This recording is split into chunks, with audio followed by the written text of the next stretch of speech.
So far as the ultimate goal is concerned, I think none of us need have any apprehensions. None of us need have any doubt. But my fear, which I must express clearly, is this.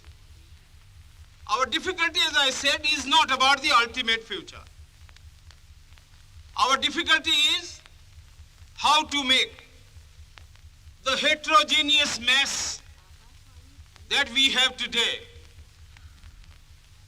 take a decision in common and march in a cooperative way on that road which is bound to lead us to unity. Our difficulty is not with regard to the ultimate. Our difficulty is with regard to the beginning. Mr. Chairman, therefore, I should have thought that in order to make a start, in order to induce every party, every section in this country, it would be the act of greatest statesmanship for the majority party even to make a concession to the prejudices of people who are not prepared to march together. And it is for that I propose to make this appeal. Let us leave aside slogans. Let us leave aside words which frighten people. Let us even make concession to the prejudices of our opponents. Bring them in so that they may willingly join with us on marching upon that road, which, as I said, if we walk long enough, must necessarily lead us to unity. And if I, therefore, from this place, support Dr. Jaikar's amendment, it is because I want all of us to realize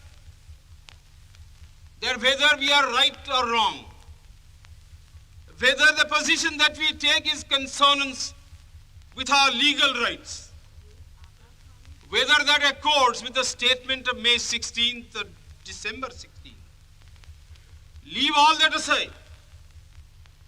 This is too big a question to be reduced to the position of mere legality. It is not a legal question.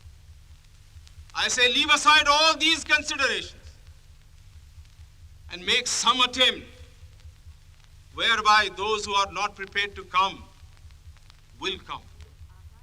Let us make it possible for them to come. That is my appeal. In the course of the debate that took place, there were two questions which were raised, and which struck me so well that I took the trouble of taking them down on a note paper. The one question was, it was asked, I think, by my friend, the Prime Minister of Bihar, who spoke yesterday in this assembly. He said, how can this resolution prevent the League from coming into the Constituent Assembly?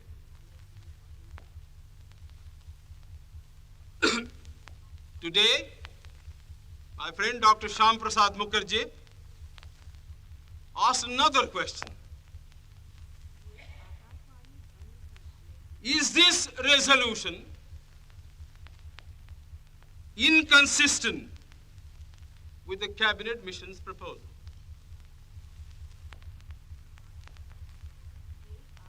Now, sir, I think they were very important questions. And they, I think, ought to be answered. And answered categorically. I do maintain that this resolution, whether it is intended to bring about the result or not, whether it is the result of cold calculation or whether it is a mere matter of accident, is bound to have the result of keeping the Muslim League out. And I'll substantiate what I said. Sir, I invite your attention to paragraph 3 in the resolution, which I think is very significant and very important. Paragraph 3 envisages the future constitution of India. I do not know what is the intention of the mover of the resolution, but I take it that it is a sort of, after this resolution is passed, it will act as a sort of a directive to the Constituent Assembly to frame the Constitution in terms of paragraph 3 of the resolution. What does paragraph 3 speak of? Paragraph 3 says that in this country there shall be two different sets of polity. One at the bottom, the autonomous provinces or the states, or such other areas as care to join a united India. These autonomous units will have full powers. They will have also residuary powers. At the top and over the provincial units, there will be a union government having certain subjects for legislation, for execution, and for administration. Sir, as I read this part of the resolution, I do not find any reference to the idea of grouping an intermediary structure between the union on the one hand and the provinces on the other.